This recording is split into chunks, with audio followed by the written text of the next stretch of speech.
إن الحمد لله نحمده ونستعينه ونستغفره ونعوذ بالله من شرور أنفسنا ومن سيئات أعمالنا من يهد الله فلا مضل له ومن يضلل فلا هادي له وأشهد أن لا إله إلا الله وحده لا شريك له وأشهد أن محمدا عبده ورسوله صلى الله عليه وسلم أما بعد قال الله تعالى يا أيها الذين آمنوا اتقوا الله حق تقاته ولا تموتن إلا وأنتم مسلمون.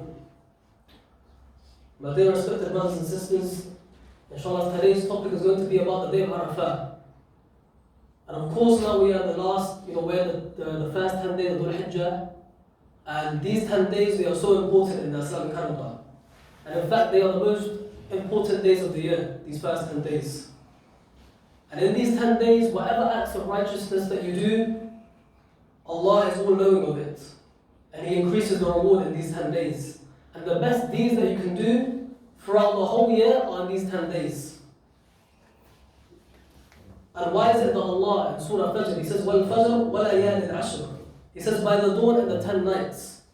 And the Mufassirin, and actually Ibn Kathir as well, he basically said that Allah is making reference to these 10 days of Dhul Hijjah in these two verses.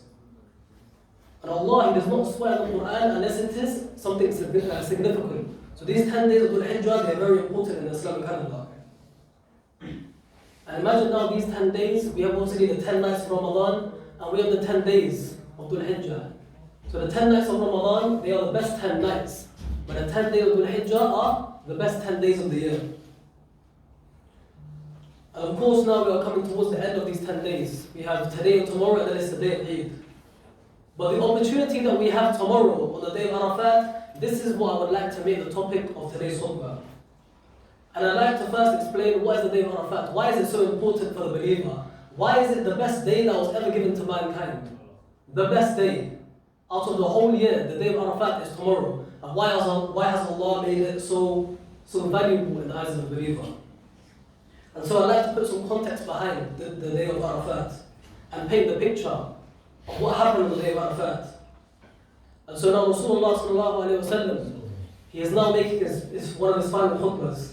For many people at the time, the thousands of people that gathered to hear his khutbah, right, they were from many different tribes. And this was actually the first time for many of them to hear khutbah from Rasulullah. And so in this khutbah, what do you convey? In this such important of a day, what do you convey as Nabi sallallahu alayhi wa sallam did? So he starts off by obviously with that khutbatul hajjah, meaning inna alhamdulillah, how we start every khutbah. He starts off with that by praising Allah, seeking the aid of Allah subhanahu wa ta'ala and His guidance. He starts off the khutbah like this. And this is an example for the rest of mankind. For the following khutbahs, we should start like this. And then he begins, he says, this might be the last year that I meet you. I might not meet you after this. And so now all the tribes are listening. But for many of them it was the first khutbah they heard of Rasulullah. And so now Hajj, the time of Hajj, at the time of ignorance, it used to be a tribal act where tribes would go out to flex their muscles against other tribes or outsiders. And so Nabi sallallahu alayhi wa sallam says, O people, your blood and your wealth are forbidden upon you for each other, and they are sacred as this day in this month and in the city. What does this mean? What is Nabi sallallahu alayhi wa sallam saying? He's saying that you cannot fight one another anymore. This tribal stuff, you cannot do it anymore. And that your blood and your wealth is as sacred in the eyes of Allah than this day in this month, in this city. So he's saying in the sight of Allah subhanahu wa ta'ala, your blood and you guys fighting one another, this should be prohibited. But in the sight of Allah, they are as more sacred than this day in this month, the day of Arafat. But in the most holy day of the year, Allah says your blood is more valuable than that. It's as valuable. And then he continues. So first he abolishes all the feuds between all the tribes. That's the first thing he sets out to do. He says all this tribal stuff is crushed underneath his foot. And now he is saying, I am abolishing the riba, the usury and interest. And of course this is still prevalent today. And that interest makes the rich richer, and the poor poorer. And he says, I want to abolish this as well. So first he says, this tribal stuff is out the window. Then he says, interest is not out the window. And this next statement that he makes, I'm sure you guys have all heard it before, but it's one of my favorite ones, and for good reason, of course, is when he talks about racism. And there's no man or no woman in history that there's a clear-cut statement where they say racism is wrong, that precedes Rasulullah sallallahu alaihi wasallam. And so he says, an Arab has no superiority over a non-Arab, and a non-Arab has no superiority over an Arab, and a white has no superiority over a black, and a black has no superiority over a white. And so now he says, I am abolishing racism. And then he goes on to say, what does he say next? So he first says tribalism is out the window. Then he says interest out the window. Then he says racism out the window. And then he says, treat your woman well. Treat your woman well. That is the next thing that he says. And then he goes into detail about how the rights of the woman over the men, and the men have rights over the woman as well. And he talks about the family sort of foundation. So imagine now in his last khutbah, he's laying out the foundations for the ummah. Treat your woman well and your family as well. And he's telling about the rights about the men over the woman and the woman over the men. And then he goes back to saying, he says, do not go back to striking each other's necks, meaning do not continue to spill blood. And now he's explaining the unity of the ummah, how the community has to be one ummah and not divided in tribes and whatnot. And so now he then goes on to quote that famous verse that we've all heard. And this verse, a Jewish man actually came to Umar ibn al-Khattab, and he says, you have a verse in your Quran, in your book, that if we had this verse in our religion, we would have made an Eid of it, we would have made a festival of it, we would have made an absolute celebration of this one verse that you have in your Quran. And Umar says, what verse is this? And it's the verse, اليوم أكملت لكم دينكم وأتممت عليكم نعمتي ورضيت لكم الإسلام دينا. Today I have perfected your religion and completed my favor upon you and have chosen Islam for you as your religion. So imagine now one of the most important khutbahs of Rasulullah's life, where thousands of people, this is their first khutbah they're hearing, and he is saying to them, today I have perfected your religion. And even the Jews are saying, if we had heard this verse and it was in our book, we would have made a celebration of this verse. Such a noble day is the day of Arafat. And the scholars mentioned that no verse or no ruling came after this verse was revealed. Meaning that any ayah that came after these verses, they were just affirming the previous verses before. Or they were affirming the ideas that were in the Quran before. And so then Rasulullah says, for those of you that are present today, inform those who are absent like you and I. Hence why there's so many hadith about this day. And so, to summarize what the khutbah was about that Rasulullah spoke about, he calls first to the oneness of Allah, Tawheed. Then he talks about abolishing tribalism, racism, and interest and usury. And then he establishes the family connect, the family foundation. Treat your woman well, treat your family well. These are the rights from the men over the woman and the woman over the men. He's establishing that community and that unity within the ummah. And then he keeps repeating, do not spill the blood of one another. For that, your blood is more sacred to Allah than the day of Arafat, which is the most holy of days. The most holy day of the year. And this is the content of the khutbah that Rasulullah mentioned on that day.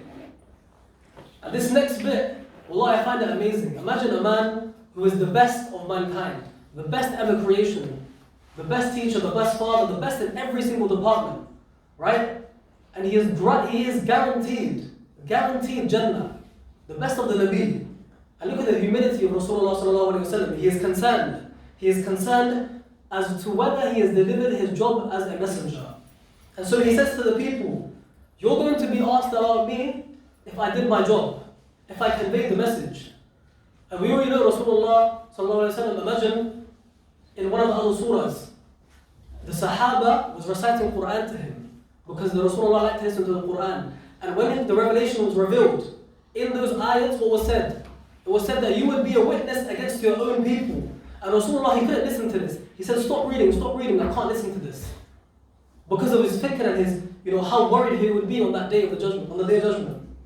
So imagine now, out of humility, he says, you're going to be asked about me if I did my job as a Nabi, as a messenger, to convey the message.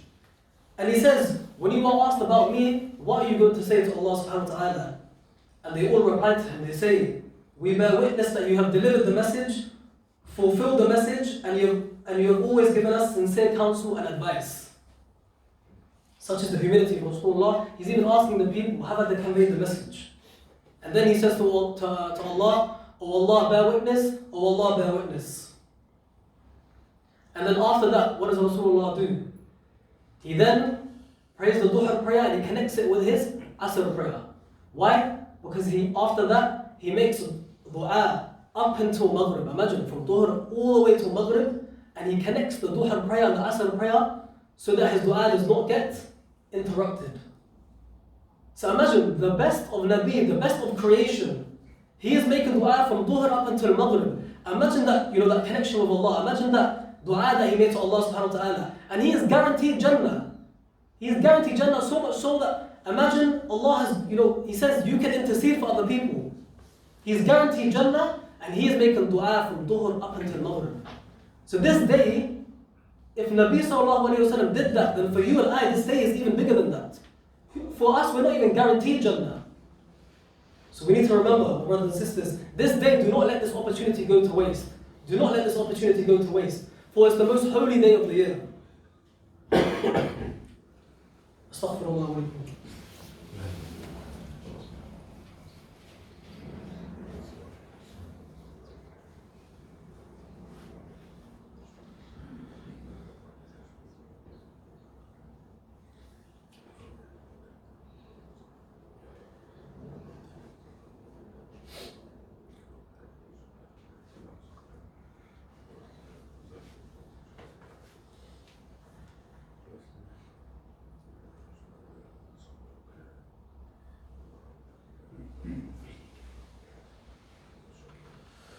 Alhamdulillah, wassalatu wassalam ala Rasulillah. So we just spoke about the context of the day of Arafat, this opportunity that is coming to us tomorrow, inshallah. And this opportunity, we need to be making the most of it. We are already in the best 10 days of the year, and imagine within these 10 days is the best day of the year. The best day of the year. And the Sahaba, when it was the day of Eid, they used to say, تَقَبَّلَ اللَّهُ مِنَّا وَمِنْكُمْ, meaning, may Allah accept from us and accept from you. So on Eid, on Sunday, what are you really celebrating, my brothers and sisters? You are celebrating Allah giving you the ability to perform righteous actions on these 10 days. To read extra Quran, to read extra nafil prayers. To increase your ibadah. That is what you are celebrating. That is what you are celebrating on the day of Eid. And imagine now, let's say in these 10 days, we weren't doing those things. On Eid, can you really say, may Allah accept from us or not? If you treated these 10 days as if they were another regular 10 days of the year, do you think it is fair for you to say that? So wallahi, you cannot miss this opportunity. You have 2 days left, today and tomorrow. And today is actually a Friday, right? The day of Yawm al-Jummah. Today be extra kareem in your donations, in your nafil prayers, in your Quran, in your dua. You still have the opportunity. Maybe you wasted the last 7-8 days. Maybe you thought like you could have done more. Rather, you still have 2 days, my brothers, and you have the best day of the year coming tomorrow. Do not waste the opportunity. And in fact, this day is so noble that if you were to neglect this day, it is actually a violation to Allah subhanahu wa ta'ala. Why? Because even Laylatul Qadr, that day we weren't even told what day it was, what night it was. And that's actually a rahmah from Allah subhanahu wa ta'ala, not telling us what day Laylatul Qadr was. Because had we known what day Laylatul Qadr was, and we thought, I'm feeling a bit tired tonight, I don't really want to, read extra Quran or extra nafil prayers. Imagine Allah told you what day is Laylatul Qadr, and you said this. So imagine now, Allah has now told you, this is the best day of the year, the best day ever created, and you neglect it. Imagine the violation. So do not neglect this day, my brothers and sisters. And a lot of us think, this comes around once a year, inshallah I'll get it next year. Or when I get older, I'll start practicing more. Or maybe when I get a terminal illness, I'll turn back to Allah subhanahu wa ta'ala. If only you knew what the people in the grave felt. If only you knew. And you know, even last night, sometimes we think if we get an illness, we'll turn back to Allah subhanahu wa ta'ala. Rather, the way you live is the way that you are going to die, my brothers and sisters. If you lived a life of neglect to Allah subhanahu wa ta'ala, and now you are ill, let's say you are ill now, do you think it's that easy for you for Allah to guide your heart to now turn back to Him? Wallahi, there's so many stories where people have been neglecting Allah their whole life. It comes to the point where they are ill now, and they say, why did Allah do this to me? Instead of turning back to Allah subhanahu wa ta'ala. And even last night, Allah gives you a taste of what death feels like. He said, what is the dua when you wake up? Alhamdulillah alladhi ahyana ba'dama amatana. Allah is saying, you are dead last night. You are dead last night. So what does the dua mean? Oh Allah, thank you for giving me life after you have given me death. Last night didn't change you. And just last week, Sheikh Muhammad, when he was giving the talk, he mentioned a brother who was in coma. I don't know if you guys remember this. This brother, only a few days ago, he passed away. And this brother, he's actually a close family friend of mine. He grew up with my father and my uncle, and I went to visit him in Milton Keynes last week. And imagine only a month or two ago, I was with him in the car. We were talking, we were laughing, we were eating. He was praying like you and I, he was eating like you and I, walking, healthy brother. And I went to visit him in the hospital. And imagine now he's lying on the bed. He cannot talk, he cannot speak. Imagine he can't even blink, to the point where the doctor has now to put oil in his eyes to keep it moisturized. He's got tubes coming in and inside of him and outside of him. He's connected to 3, 4, 5 machines, giving him vitals and whatnot. And wallahi, when I was looking at him, and he was not replying, I'm saying, oh uncle, assalamu alaikum, he's not replying to me. What was the verse that was coming through my head? What did I remember at that time? وَقِيلَ مَنْ رَاقٍ. Who will cure him now? The doctors have said we've done everything in our power. وَقِيلَ مَنْ رَاقٍ. Who will save him now? Who will stop us from taking his soul away from his body? Who will stop the angel of death now? وَقِيلَ مَنْ رَاقٍ. Who will prevent the angel of death? No one's going to save him at that time. No one's going to help him at that time. Imagine, his sister is crying, his mother is crying, little children are visiting that knew him, they're crying. They're seeing him on the bed, not replying. وَقِيلَ مَنْ رَاقٍ. And only him, only he knew. وَظَنَّ أَنَّهُ الْفِرَاقِ. It is too late now that he knew that it's time for him to go. And he wasn't even 50 years old. Many of us, we think we're going to live this life where we're going to get married, we're going to have kids, we're going to have grandchildren, and then when it comes on my deathbed, I'm going to press a button and it's going to be like, Ashhadu an la ilaha illallah. This is the mentality that we have. And we live every single day. When an opportunity like the day of Arafat is tomorrow, how can we neglect this day, my brothers and sisters, when you don't even know if you're going to make it to this evening? And the people of the grave, only now, this brother, his janazah was this morning. I would have went, but I had to do the khutbah today. His janazah was this morning. Only now he knows the value of one subhanallah. Only now he knows the value of one more sajda. Oh Allah, if I could do one more sajda, I will see the nur of that sajda in my grave today. قَالَ رَبِّ ارْجِعُونَ. Oh Allah, send me back. Send me back so I can do more righteous deeds. And Uthman radiallahu anhu, one of the Sahaba of the Prophet, imagine now, he used to cry and used to buckle crying when they used to talk about the grave and death. And so the Sahaba used to say to him, oh Uthman, when we talked about Day of Judgment, you didn't used to cry like this. When we used to talk about Jahannam, you didn't used to cry like this. Why is it that when we talk about the grave and death, you cry the most? He says, because this is the reality. Know that if you are successful here, then the rest of your journey will be successful. But know that if you fail here, then the rest of your journey will be on a downhill. And Ali radiallahu anhu, what does he also say? He says that throughout your whole life, you're sleeping. You're sleeping. And he says, when death comes, that is when you wake up. That is when you wake up. And a lot of you are perhaps thinking, brother, it's Eid on Sunday, why are you so stressed? Why are you so worried? Why are you so upset about the ummah? Why are you so worried? And what I say to you is this: Allah subhanahu wa ta'ala, He is giving us, He knows His creation better than we know. And He knows His creation is motivated by two things, punishment and reward. And so what does Allah do in His wisdom? He says, rather what He is explaining to us is that He gives us the biggest punishment to run away from, Jahannam. The biggest punishment. And He gives us the biggest reward to attain, Jannah. And so now, when you are thinking about these things motivate you to do better, motivate you to do more righteous deeds. And so when you think about the biggest punishment, Jahannam, what precedes that? It is the day of accountability, the day of regret. One of the names of the day of judgment is what? The day of regret. So do not let tomorrow be the day of Arafat and you neglect it and you regret it later. Maybe your Ramadan wasn't as good as you wanted it to be. Maybe your last 10 nights wasn't as good as you wanted it to be. Do not let the day of Arafat, the best day ever created, be like that too.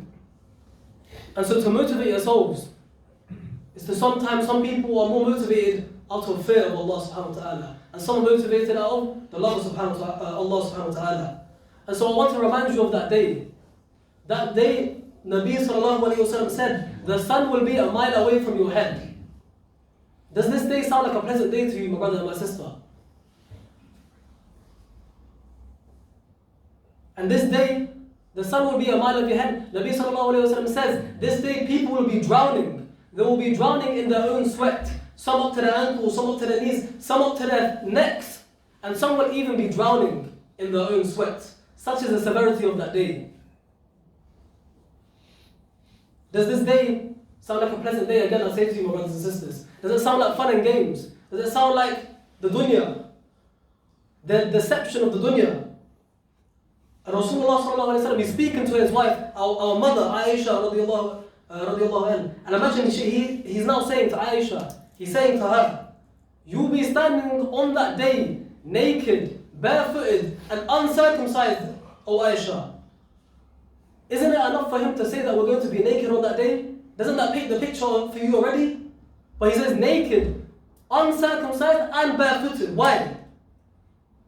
Because he says, what is the meaning behind this? Because even that little bit of foreskin that you lost when you were maybe a baby, when you were a baby, my brother, even that little piece of foreskin, Allah will restore it to make you know that on that day, not even a single inch of you will escape Allah subhanahu wa ta'ala. That is the severity of that day. And so, what are some of the acts that we can be doing to better ourselves on this day? And the best act, I would say, rather than Nabi sallallahu alayhi wa sallam said, reported by Abu Darda, he said that the dhikr of Allah is the best, the most beloved act to Allah subhanahu wa ta'ala. More beloved to the one that goes out on the battlefield and fights. More beloved than that. Only the martyr surpasses this righteous deed. So when you remember Allah subhanahu wa ta'ala, it can be in anything. It could be obviously making dhikr of Allah, right? Astaghfirullah, la ilaha illallah, stuff like this. It can be in your actions as well. Helping other brothers and sisters. And so I encourage everyone, on the day of Arafat, and every single day actually, this hadith is not particular to the day of Arafat. It is not particular to the 10 days of Dhul Hijjah. Rather, it is a generalization. So dhikr of Allah is the best deed that you can perform. And so on this day of Arafat, increase your dhikr of Allah. And what I advise you as well, throughout the whole day, up until Maghrib time, do not stop making dua. Imagine Nabi sallallahu alayhi wa sallam, who's the best of us. He continued making dua from Dhuhr up until Maghrib. And he's guaranteed Jannah. So for you and I, who's not even guaranteed Jannah, and we have fikr of that day, we have worry of that day, well, we don't know what our situation will be, we need to be in constant remembrance of Allah and continue dua on that day. Do not let your hands drop from dua on that day. And also, please remember, on this day, remember the ummah as well. You know what's happening to the brothers and sisters in Palestine. You can see the videos. Wallahi, I saw a video where a young kid, his head was not even on the body. You've seen the videos, you've seen the traumatic experiences that these people are going through. On the day of Arafat, on the best day, perform on the best 10 days of the year. Perform the most righteous deed of doing dhikr of Allah, but also remembering your brothers and sisters in Palestine and all around the world. Do not forget them. Do not forget them. If there's a day where du'as are most accepted, it's the day of Arafat. So do not forget your Palestinian brothers and sisters, my brothers and sisters. So we make dua that the day of Arafat is the day we perform the most righteous of deeds. We make dua today that Allah subhanahu wa ta'ala allows us to lead the Jummah, forgiving all of our sins. And that the day of Arafat is a means for us to go to Jannah. And we also make dua to remove the oppression from our brothers and sisters.